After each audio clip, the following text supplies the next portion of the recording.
We are afraid to make mistakes. We're afraid to take those chances. So we avoid the risk and we avoid the challenges. We protect the image.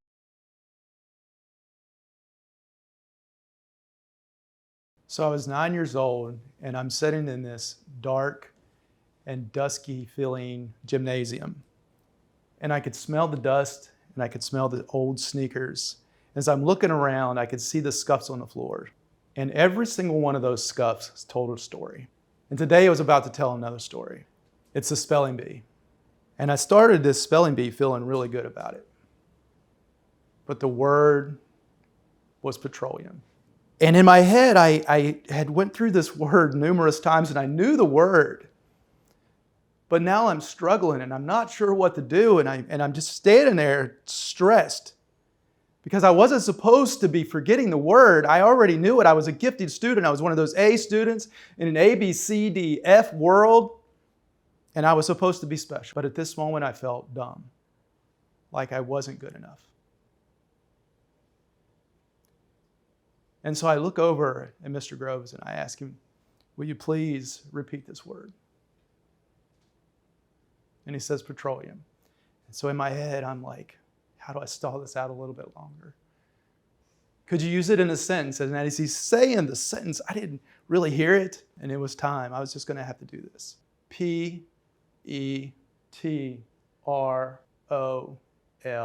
In my head, I kept going, I-U-M, E-U-M, I-U-M, E-U-M, I-U-M, E-U-M. And I looked over at the teachers and I'm like, I-U-M. And I could tell by the looks on the faces of the other students, I had missed this word. I felt stupid and I knew I was wrong. And they were like, no, I'm sorry. That is not the right answer. So I walked off of this stage angry and upset, and I was never going to do another spelling bee. I was never going to do another project. I was avoiding every single risk because I was never going to look stupid again. So I walked off of that stage and I hid.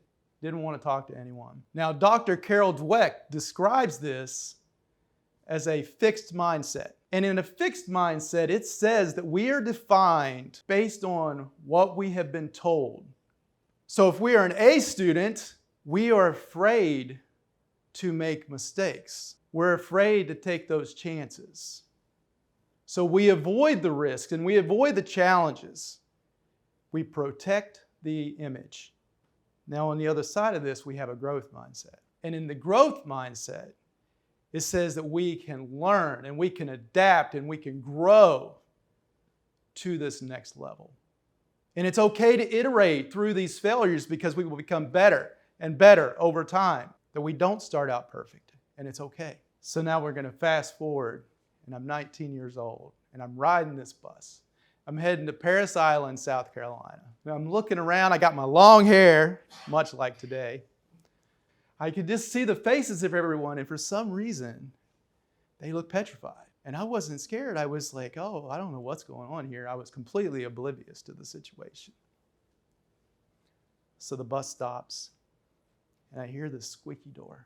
Get off my bus! Get off my bus! All of a sudden, everybody is yelling, screaming. I don't know what the hell is going on, and I'm standing here in total fear, and all I know is I'm following everybody else off of this bus. And this drill instructor comes up, and he's like, 10, what? And so we're standing on these yellow footprints. He's like, you are a recruit. You are a United States Marine, and you will not talk unless spoken to. Do you understand me? And I'm like, yes, sir, just like everybody else had done, because I was freaking petrified.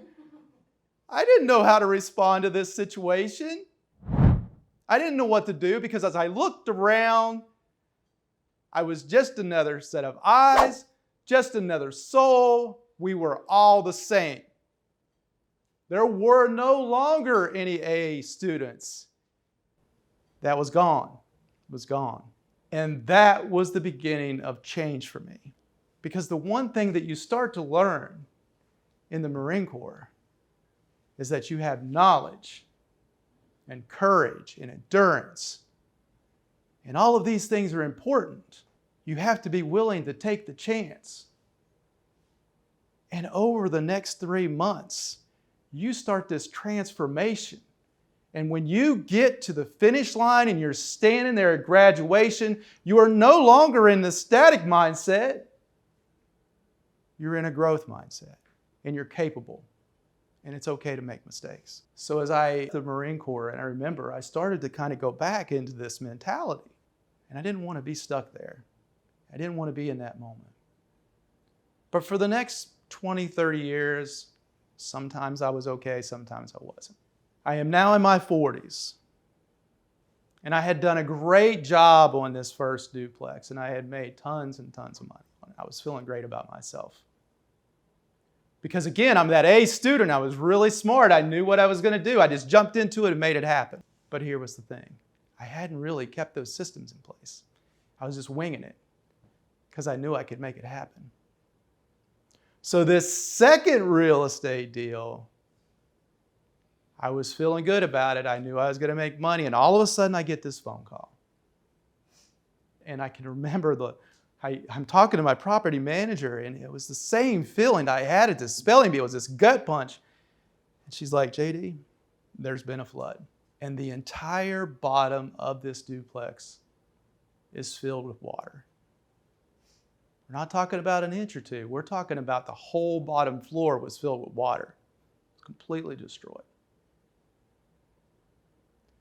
And I'm asking myself, what am I going to do?